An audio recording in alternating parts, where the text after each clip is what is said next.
Welcome back to சூடா சமையல். இன்றைக்கி சின்ன வெங்காய புளிக்குழம்பு. அது வந்து பார்த்திங்கன்னா நம்ம கிராமத்து ஸ்டைலில் வச்சுருக்காங்க. அதுக்கு வந்து 1/2 கிலோவுக்கு மேலே வெங்காயம் வேணும். சின்ன வெங்காயத்தை தோல் உரித்து வச்சுருக்கேன். இப்போ 1/4 கிலோ வெங்காயம் வந்து ஒரு வானிலையில் வச்சு போட்டுக்கலாம். ஒரு கைப்பிடி அளவு கொத்தமல்லி, ஒரு 5-6 வரமிளகாய், கடலைப்பருப்பு, ஒரு 1½ ஸ்பூன் கடலைப்பருப்பு, சீரகம் 1 ஸ்பூனு, மிளகு வந்து பார்த்திங்கன்னா ஒரு 1/4 ஸ்பூனு, கருவேப்பிலை வந்து பார்த்திங்கன்னா ஒரு 5-6 கருவேப்பிலை, வெந்தயம் ஒரு 5-6 வெந்தயம் போட்டுக்கோங்க. பூண்டு வந்து ஒரு கட்டி. இது எல்லாத்தையும் போட்டு நல்லா ஆயில் விட்டு நம்ம நல்லா வதக்கி எடுத்துக்கணும். அதாவது இது வதங்கிருச்சு அப்படின்னு எப்படி தெரிஞ்சுக்கிறது அப்படின்னா, அந்த கடலப்பருப்பு இருக்குங்களா, அந்த கடலப்பருப்பு வந்து பார்த்திங்கன்னா கொஞ்சம் சிவப்பு கலரில் தெரியும். இந்த மாதிரி கலர் சேஞ்ச் ஆகிருக்கும். அப்போ இது வதங்கிருச்சுன்னு அர்த்தம். அப்போ ஒரு பாத்திரத்துக்கு ஒரு பிளேட்டுக்கு மாற்றி ஒரு ஆற வைக்கலாம். அப்புறம் சைட்லேயே வந்து பார்த்திங்கன்னா ஒரு தக்காளி பழம் அதில் ஆட் பண்ணணுங்க. அந்த தக்காளி பழத்தை நல்லா எண்ணெய் ஊற்றி வதக்கிட்டு மஞ்சத்தூள் ஆட் பண்ணிக்கலாம்.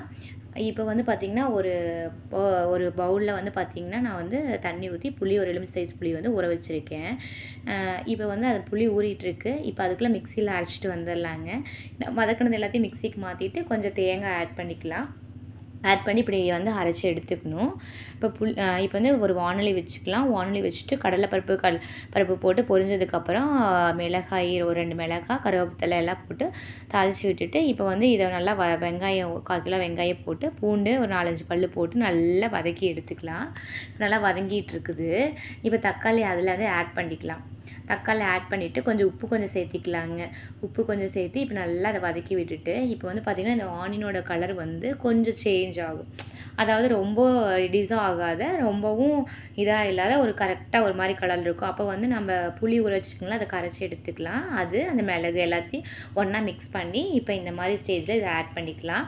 இப்போ ஆட் பண்ணியாச்சு. நல்லா கலந்து மிக்ஸ் பண்ணி விட்டுட்டு இப்போ நல்லா பபுள்ஸாக கொதி வந்துட்டு இருக்குது பார்த்திங்களா. இந்த மாதிரி ஸ்டேஜில் தேங்காய் இருக்குது இல்லைங்களா, அந்த தேங்காய் துருவி இருக்குது இல்லைங்களா, அந்த தேங்காய் கொஞ்சம் ஆட் பண்ணிவிட்டு அப்போ நல்லா இன்னும் கொஞ்சம் பபுள்ஸ் நல்லா விட்டுட்டு கொஞ்சம் நம்ம திக்னஸ் கொஞ்சம் வரும் பார்த்திங்களா. கொஞ்சம் திக்னஸ்ஸு கொத்தமல்லி வந்து ஒரு கைப்பிடி அளவு போட்டுக்கலாங்க. இந்த மாதிரி திக்னஸ் இருக்கணும் கிரேவி. அப்படின்னா தான் நல்லாயிருக்கும்.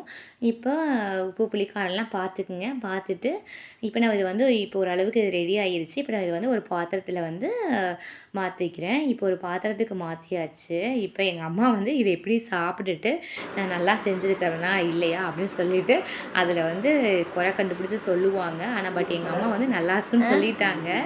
இந்த வீடியோ பிடிச்சிருந்தா லைக் பண்ணுங்கள், ஷேர் பண்ணுங்கள், மறக்காத சப்ஸ்கிரைப் பண்ணுங்கள். தேங்க்யூ.